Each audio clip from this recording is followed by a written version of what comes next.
नमस्कार। The public India में आपका हार्दिक स्वागत है। आज वीडियो मैं आज रिकॉर्ड कर रहा हूं और आप लोग इसको देख पाएंगे कल सुबह, माने 12 तारीख को देख पाएंगे। 11 तारीख को मैं इसको रिकॉर्ड कर रहा हूं। आज ईद का शुभ अवसर है। अपने मुस्लिम भाइयों को, उनके परिवारों को ईद की बहुत बहुत मुबारकबाद। और हम हिंदुस्तानी, हम भारतीय, हम इंडियंस ये कसम खाते हैं कि 142 करोड़ लोग एक परिवार की तरह मिलजुल के रहेंगे, मोहब्बत की अलख जगाएंगे। हमारे नवरात्र चल रहे हैं, हमारे नवरात्र के व्रत चल रहे हैं। आप लोगों ने उपवास रखा है और आज आपकी ईद है। आपको बहुत बहुत शुभकामनाएं। प्यार मोहब्बत से रहेंगे और देश को महान बनाएंगे। जो लोग इस देश को तोड़ना चाहते हैं, धर्म और जाति के आधार पर तोड़ना चाहते हैं, हम उनको वही स्थिति दिखाएंगे जो आज राजनीतिक पटल पे दिखाई पड़ रही है। गांव गांव से वो भगाए जा रहे हैं। नफरत के सौदागर, जो सौदागर हैं, वो भगाए जा रहे हैं और लोगों ने एंट्री बंद कर दी है, क्योंकि ये देश मोहब्बत का देश है, ये प्यार का देश है और विश्व का एकमात्र देश है जो इतनी विविधताओं के बावजूद आपस में प्यार मोहब्बत से रहता है। आज का मुख्य मुद्दा जो आपके सामने में रखना चाहता हूं वो ये है, ये भक्तों के व्हाट्सएप ग्रुप में ये फैलाया जा रहा है, कई चीजें फैलाई जा रही हैं। एक एक करके मैं आपसे चर्चा करूंगा और आपका ध्यान आकर्षित करूंगा। और ये सब किया इसलिए जा रहा है कि आपको, जो लोग देश को एकजुट करना चाहते हैं, जो मोहब्बत की बात करना चाहते हैं, जो इंडिया को सर्वोपरि रखने की बात करना चाहते हैं, उनको किसी प्रकार से हतोत्साहित किया जाए, डिमोरलाइज किया जाए। सबसे पहला मुद्दा जो है, जो सबके सामने ये लोग ला रहे हैं कि देखिए, भारतीय जनता पार्टी ने हरियाणा के अंदर अपने कैंडिडेट डिक्लेयर कर दिए और कांग्रेस अभी तक अपने कैंडिडेट डिक्लेयर नहीं कर पाई। यही बात वो दिल्ली के लिए कहते हैं कि आम आदमी पार्टी ने कैंडिडेट डिक्लेयर कर दिए, कांग्रेस ने कैंडिडेट डिक्लेयर कर दिए और आम आदमी पार्टी ने कैंडिडेट डिक्लेयर कर दिए और कांग्रेस अपने कैंडिडेट डिक्लेयर, 3 कैंडिडेट जो कर रहे हैं नहीं कर पा रही है। तो इस प्रकार से ये दिखाने का प्रयास हो रहा है कि जैसे कांग्रेस के अंदर आपस में मतभेद है और वो कैंडिडेट डिक्लेयर नहीं कर पा रहे हैं, लेकिन वस्तुस्थिति इससे बिल्कुल विपरीत है। देखिए, ये समझने का प्रयास कीजिए एज ए स्ट्रेटेजी कि टिकट बहुत पहले डिक्लेयर कर दिए जाएं या टिकट जिस दिन नॉमिनेशन फाइल करने की आखिरी तिथि हो उस दिन डिक्लेयर करके नॉमिनेशन फाइल कराए जाए। ये दोनों के अंदर कंपैरिजन किया जाए और पार्टीज का जो चरित्र है, पार्टीज का जो बैकग्राउंड है, पार्टीज का जो पृष्ठभूमि है और उनकी जो पर्सनैलिटी ट्रेट है, उसका अध्ययन करके इसका निष्कर्ष निकाला जा सकता है कि कौन सी स्ट्रेटेजी बेटर है। देखिए, भारतीय जनता पार्टी एक संगठित पार्टी हुआ करती थी, एक लोकतांत्रिक रूप से मिलजुलकर एक काडर बेस पार्टी हुआ करती थी, आज नहीं है। आज भारतीय जनता पार्टी एक ऐसी पार्टी है जो एक तंत्र से पीड़ित है, जो 2 लोगों के डोमिनेशन से पीड़ित है। और भारतीय जनता पार्टी के लोग इस बात से पीड़ित हैं कि जो लोग भारतीय जनता पार्टी के लिए 40 साल 50 साल से काम करते रहे, उनको दरकिनार कर दिया गया और राज्यसभा के टिकट और लोकसभा के टिकट उन लोगों को दे दिए गए जो कि धुर कांग्रेसी थे, पुराने कांग्रेसी थे, 40-40, 50-50 साल से कांग्रेसी थे। भारतीय जनता पार्टी को गिन गिन के गाली देते थे, केवल एक मैसेज देने के लिए सोसाइटी को कि कांग्रेस टूट रही है। उन लोगों को न केवल भारतीय जनता पार्टी में लाया गया बल्कि उनको टिकट देकर उपकृत किया गया। हजारों उदाहरण आपके साथ हैं, चाहे वो शुभेंदु अधिकारी का हो, चाहे हेमंत बिस्वा शर्मा का हो, चाहे अजीत पवार का हो, चाहे छगन भुजबल का हो, चाहे प्रफुल्ल पटेल का हो, चाहे जितिन प्रसाद का हो, चाहे अशोक चव्हाण का हो। ये सारे लोग कांग्रेस से अशोक तंवर का हो,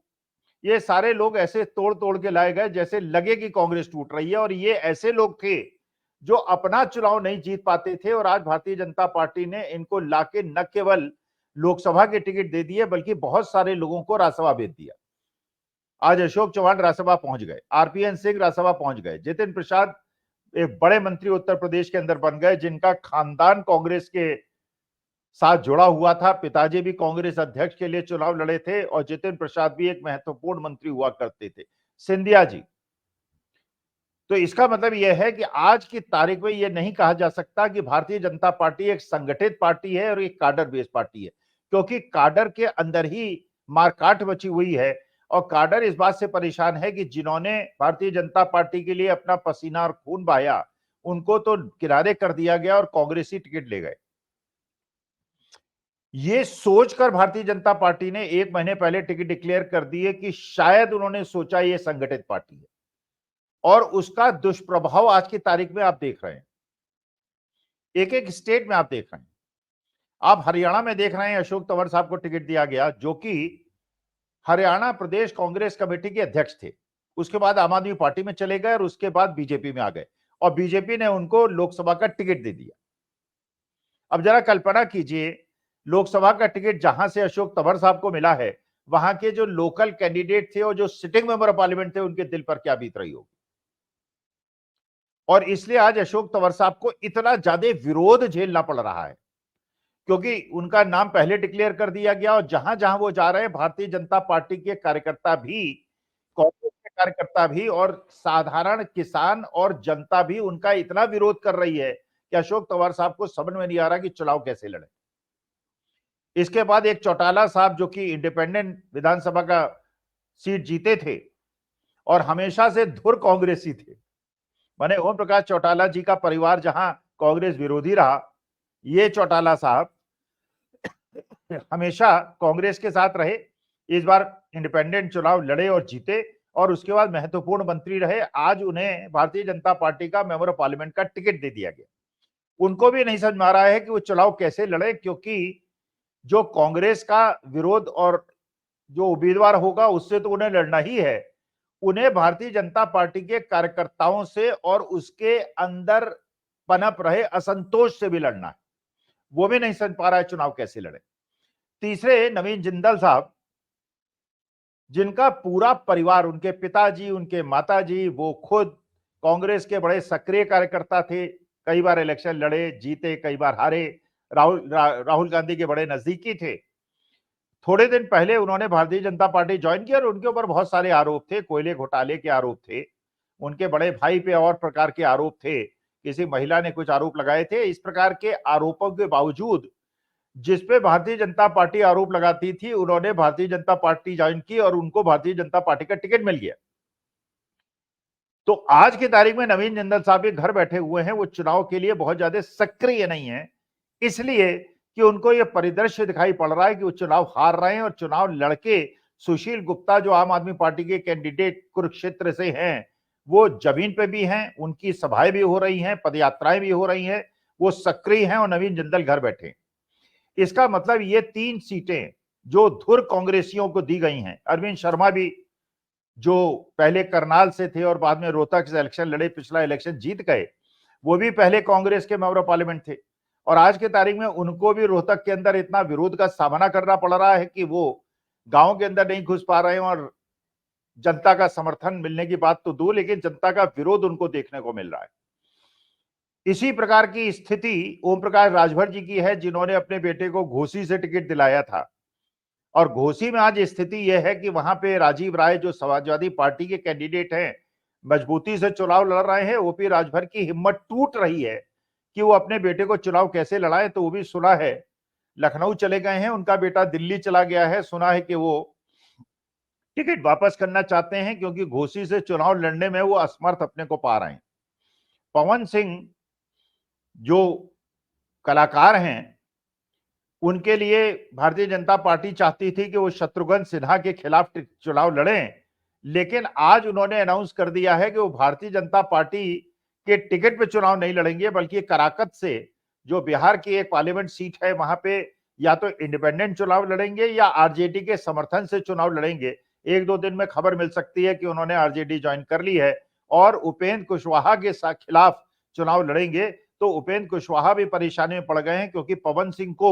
भारतीय जनता पार्टी बहुत दिन से कोशिश कर रही थी कि वो चुनाव लड़े। यही स्थिति मंडी के अंदर है, जहां पे कंगना रनौत जी को परेशानी हो रही है। पुराने जो उनके ट्वीट्स हैं, जो उनकी अभिव्यक्ति है, उसको जनता ने नोट किया है, सर्कुलेट हो रही है। और जो एक खबर उड़ाई जा रही थी कि वीरभद्र सिंह के पत्नी प्रतिभा सिंह, जो कि हिमाचल प्रदेश कांग्रेस कमेटी की अध्यक्ष है, उनके बेटे वीरभद्र सिंह विद्रोही हो गए, लेकिन वीरभद्र सिंह के पुत्र विक्रमादित्य सिंह चुनाव लड़ने के लिए तैयार हैं और कंगना रनौत की जो पुराने ट्वीट्स हैं उनको वो मुद्दा बना रहे हैं।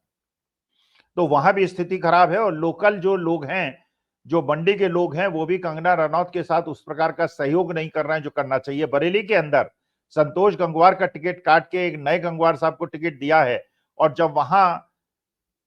उत्तर प्रदेश भारतीय जनता पार्टी के अध्यक्ष जाते हैं तो उनको बचाने के लिए संतोष गंगवार साहब को आगे आना पड़ता है। बात जो मैं कहना चाह रहा हूं उसका मतलब यह है कि जब आप चुनाव के बहुत पहले कैंडिडेट डिक्लेयर कर देते हैं, जो आपसी गुटबंदी है वो प्रबल हो जाती है, सारे गुट प्रबल रूप से विरोध करने लगते हैं, और जिसका नाम डिक्लेयर होता है वो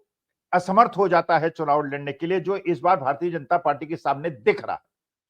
तो ये कहना उचित नहीं है कि चुनाव के 1 महीने पहले अगर आप अपना कैंडिडेचर डिक्लेयर कर देते हैं तो आपकी स्थिति बहुत ज्यादा अच्छी होगी। इसका मैंने आपके अंदर कॉन्फिडेंस है, क्योंकि गोवंदा को टिकट देना, अरुण गोविल साहब को टिकट देना, कंगना को टिकट देना, और कांग्रेसियों के जिनके नाम मैंने आपको गिनाए उनको टिकट देने का मतलब यह है कि भारतीय जनता पार्टी के अंदर गुटबंदी इतनी ज्यादा है कि अगर उसमें एक गुट को टिकट दिया गया तो दूसरे गुट उसका इतना ज्यादा विरोध करेंगे कि वो चुनाव नहीं लड़ पाएगा। कांग्रेस की अगर दूसरी तरफ से आप स्थिति देखें, देखिए गुटबाजी तो हर पार्टी में है, कांग्रेस में भी है, भारतीय जनता पार्टी में भी है, हर पार्टी में है। लेकिन आज के तारीख में अगर कांग्रेस सारे गुटों को यह कहती है कि अपने क्षेत्र में काम करो, और हर गुट वाला, मान लीजिए 4 गुट हैं और क्षेत्र में चारों से कहा जाता है तैयारी करो, चारों लोग तैयारी करते हैं, 500-500 700 गांवों में घूम चुके होते हैं, और लास्ट मोमेंट में किसी एक को टिकट मिलता है तो बाकी 3 लोग जो पिछले 2-2.5 महीने से अपने अपने गांव में जाके प्रचार कर रहे हैं या 400-500 गांवों में प्रचार कर चुके हैं, वो अचानक जाके बहुत ज्यादा डैमेज नहीं कर सकते। और जिसको टिकट मिलता है वो भी 400-500 गांवों में घूम चुका होता है, तो वो तो अपनी पॉजिटिविटी मार्केट के अंदर फैला चुका होता है, और जिनको टिकट नहीं मिलता है वो नेगेटिविटी न फैलाकर बहुत ज्यादा नुकसान नहीं कर सकते, और उसकी मजबूरी होती है कि या तो वो इंडिपेंडेंट चुनाव लड़े या पार्टी का विरोध भी करे, क्योंकि वो जानता है कि अब बहुत ज्यादा आगे बढ़ चुके हैं, इसमें नुकसान नहीं कर पाएंगे, तो वो चुप होकर बैठ जाता है और जो कैंडिडेचर डिक्लेयर होता है। और कांग्रेस के अंदर आपने ये स्थिति नहीं देखी होगी कि पुराने भारतीय जनता पार्टी के लोगों को टिकट देके आगे बढ़ाया गया है, बड़े एक्सेप्शंस होंगे जो 2-4 होंगे। तो इसका मतलब यह है कि जो जनता के अंदर प्रचार किया जा रहा है व्हाट्सएप के माध्यम से कि कैंडिडेचर का बहुत जल्दी डिक्लेरेशन कर देना बहुत अच्छी नीति है, स्ट्रेटेजी है, और लास्ट मोमेंट तक वेट करना खराब नीति है, तो मुझे लगता है दिल्ली के अंदर अगर 3 सीटें कांग्रेस पार्टी ने अभी तक डिक्लेयर नहीं की हैं, हरियाणा के अंदर 9 सीटें डिक्लेयर नहीं की हैं, और आम आदमी पार्टी कुरुक्षेत्र में लड़ रही है, तो ये एक प्रकार की रणनीति है जो कि भारतीय जनता पार्टी की रणनीति से बेहतर है। दूसरा, एक बहुत ज्यादा जो दुष्प्रचार हो रहा है व्हाट्सएप के माध्यम से, सभी देशवासियों के मैं ध्यान में लाना चाहता हूं, वो ये है, एक मैसेज दिया जा रहा है कि ईवीएम सेट है, ईवीएम को कंट्रोल कर लिया गया है और चुनाव तो मोदी जी ही जीतेंगे। ये भी उनकी एक प्रकार की रणनीति है, क्योंकि देश की देखिए 20% जनसंख्या ऐसी है जो ये सोचती है कि अगर बीजेपी ही चुनाव जीतेगी ईवीएम में कंट्रोल करके, हैक करके, तो फिर हम बीजेपी से दुश्मनी क्यों मोल लें, उसके खिलाफ क्यों बोलें, जब उन्हें जीतना ही है। लेकिन वास्तविकता ऐसी है नहीं। देखिए, असली मुद्दा यह है कि थोड़े वोटों की 10-15 हजार वोटों की सेटिंग होती है, क्योंकि सरकारें भारतीय जनता पार्टी की हैं और भारतीय जनता पार्टी ने कोशिश की कि जहां जहां अपोजिशन की सरकार थी उसमें तोड़फोड़ करके अपनी सरकार बिठा दी जाए, जिससे पुलिस प्रशासन उनके साथ आ जाए, जिससे एक वर्ग को जो कि अपोजिशन का वोटर है उसको वोट देने न जाने दिया जाए, उनके वोटर लिस्ट से नाम काटे जाए, और थोड़ी बहुत बेईमानी करके 2-4-5% की बेईमानी करते भारतीय जनता पार्टी को जो बिल्कुल कंटेस्टिंग सीट्स हैं, जहां बहुत तगड़ा कंटेस्ट है, उनको जिता दिया जाए। और इसीलिए महाराष्ट्र की सरकार को पलटा गया, इसीलिए कोशिश की गई कि झारखंड की सरकार को गिरा दिया जाए, इसीलिए कोशिश की गई कि दिल्ली की सरकार को गिरा दिया जाए, पंजाब की सरकार को गिरा दिया जाए, और आपने देखा होगा कि दिल्ली सरकार के एक मंत्री, सामाजिक कल्याण मंत्री जी ने कल इस्तीफा दिया है मंत्री पद से और आम आदमी पार्टी से भी। और ये बताया गया, जो प्रेस कॉन्फ्रेंस में आम आदमी पार्टी के लोगों ने बताया, कि नवंबर 2023 में उनके यहाँ ईडी की रेड हुई थी और भारतीय जनता पार्टी ने कहा था वो बहुत करप्ट मिनिस्टर हैं। और इसका मतलब वो भी सिद्ध हो गया कि ईडी किस प्रकार से लोगों को भारतीय जनता पार्टी में भेजने के लिए रेड करती है, उनको भारतीय जनता पार्टी में या तो भेज देती है या उनको जेल भेज देती है। ये चीज कल फिर सिद्ध हो गई जब आम आदमी पार्टी के साथ हुआ। तो इसका मतलब यह है, जो मेरा निवेदन है, जो मैं निष्कर्ष निकाल रहा हूं, ये आपको हतोत्साहित करने के लिए या आपको डिमोरलाइज करने के लिए किया जा रहा है। और देश को प्यार करने वाले 142 करोड़ लोगों में, जो देश के अंदर संविधान को बचाना चाहते हैं, देश के अंदर लोकतंत्र को बचाना चाहते हैं, उनका यह नैतिक कर्तव्य है कि जिस दिन भी आपके चुनाव क्षेत्र में चुनाव हो, आप जाइए, वोट दीजिए। इस बात की चिंता मत कीजिए कि ईवीएम में क्या हुआ क्या नहीं हुआ, क्योंकि अगर आप हतोत्साहित होकर घर बैठ जाएंगे और वोट डालने नहीं जाएंगे तो भारतीय जनता पार्टी ने जो चक्रव्यूह रचा है उसमें वो सफल हो जाएंगे। आपको वोट देने जाना है और आपको ये जान के आश्चर्य होगा कि बेईमानी तब हो सकती है जब सरकारी अधिकारी बेईमानी करने में सहयोग करे। और आपको यह भी जान के खुशी होगी, जैसे आपको और हमको पता है कि आज जिस प्रकार का विरोध हो रहा है, ये सरकारी अधिकारियों को, जिलाधिकारियों को, चुनाव अधिकारियों को, सबको पता चल गया है कि सरकार पलटने वाली है।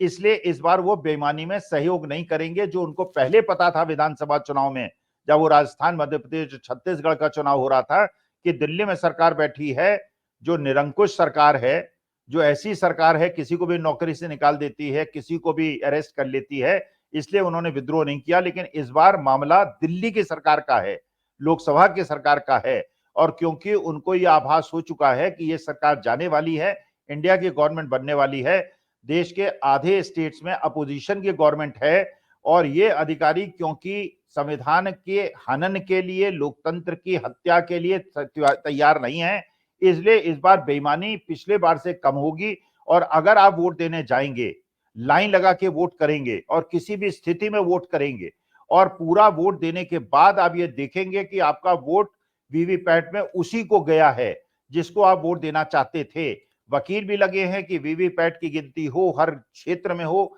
माननीय सुप्रीम कोर्ट के संज्ञान में चीज है, वहां सुनवाई चल रही है। और जिस प्रकार से लोकतंत्र की रक्षा करने के लिए, संविधान की रक्षा करने के लिए माननीय सुप्रीम कोर्ट आगे आ गया है, उससे मुझे ऐसा लगता है कि जो ये व्हाट्सएप के माध्यम से आपको हतोत्साहित करने का प्रयास चल रहा है, इससे आपको प्रभावित होने की आवश्यकता नहीं है। और ईवीएम में 1-2% की बेईमानी करेंगे, लेकिन आपको कम से कम 20% की लीड रखनी है। उस समय आपको नहीं सोचना है, मुझे नहीं सोचना है कि मैं किस और धर्म और जाति से आता हूं, मेरे जो घृणा है उसको भड़का के ये वोट घसीटना चाहेंगे, लेना चाहेंगे, हम नहीं देंगे। 142 करोड़ लोग एक परिवार हैं। हम ईद भी उनकी मनाएंगे, वो हमारी दिवाली होली मनाएंगे, हम गुड फ्राइडे भी मंगाएंगे, हम गुरु पर्व भी मनाएंगे, हम प्यार मोहब्बत से रहेंगे, हम सनातनी भी उसमें सहयोग करेंगे, गैर सनातनी भी करेंगे, पेरियार को मानने वाले भी करेंगे, अम्बेडकराइट्स भी करेंगे, मुसलमान, सिख, ईसाई सब करेंगे। हम किसी को खालिस्तानी नहीं कहेंगे, हम किसी को पाकिस्तान की बात नहीं करेंगे। और इसलिए क्योंकि हमें मोहब्बत को जिताना है, हमको नफरत को हराना है, तो इनके व्हाट्सएप के माध्यम से जो आईटी सेल है बीजेपी का, जिस प्रकार से आपको हमको डिमोरलाइज करने की कोशिश कर रहा है, हमको हतोत्साहित करने की कोशिश कर रहा है, और जो फेंस सिटर्स हैं उन्हें बताने का प्रयास कर रहा है कि बीजेपी जब जीतने ही वाली है तो तुम इस प्रकार से क्यों कोशिश करते हो अपोजिशन के साथ जाने की, वरना तुम्हें बाद में भुगतना पड़ेगा। जो माननीय मोदी जी ने भी कहा कि अगले 6 महीने बड़े कठोर निर्णय वाले होंगे। माननीय मोदी जी, आप अपोजिशन में होंगे, अपोजिशन बेंचेस में बैठेंगे। अगर काशी से आप इलेक्शन जीत गए, जो निर्णय लेने होंगे वो इंडियन गवर्नमेंट को लेने होंगे, वो अपोजिशन के गवर्नमेंट को लेने होंगे, और उसमें ऐसे निर्णय होंगे जो उन्होंने अपने जो वचन पत्र है कहा है कि अग्निवीर योजना बाहर होगी, इनकम डिस्ट्रीब्यूशन सर्वे होगा, पूंजीपतियों ने जो बेपनाह दौलत कमाई है वो गरीबों के अंदर डिस्ट्रीब्यूट होगी, 1 लाख रुपए पर प्रतिवर्ष स्त्रियों को मिलेगा, लोगों को रोजगार मिलेगा, और लोगों के, किसानों को एमएसपी की गारंटी मिलेगी। तो इसलिए जनता से मेरा निवेदन है, देश की जनता से, प्रबुद्ध जनता से मेरा निवेदन है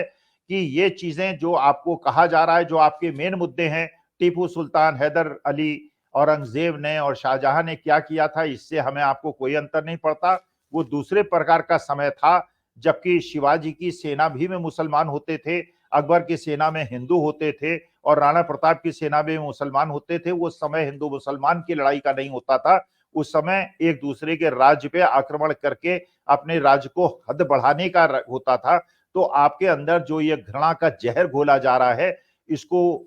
ध्यान मत दीजिए। व्हाट्सएप ज्यादा मत देखिए, यूट्यूब देखिए, प्यार मोहब्बत की बातें देखिए, आपसी भाईचारे की बात देखिए, सर्वधर्म समभाव की बात देखिए और सर्वे भवन्तु सुखिनः सर्वे सन्तु निरामया की बात देखिए और इस चीज को सुनिश्चित कीजिए कि देश के अंदर घृणा हारे और मोहब्बत जीते। तो ये जो दुष्प्रचार हो रहा है, जिस प्रकार से बताया जा रहा है, वास्तविकता ये है, आज जमीनी स्तर पर भारतीय जनता पार्टी के कैंडिडेट जो ऊपर से थोपे गए हैं, उनका विरोध हो रहा है, उनको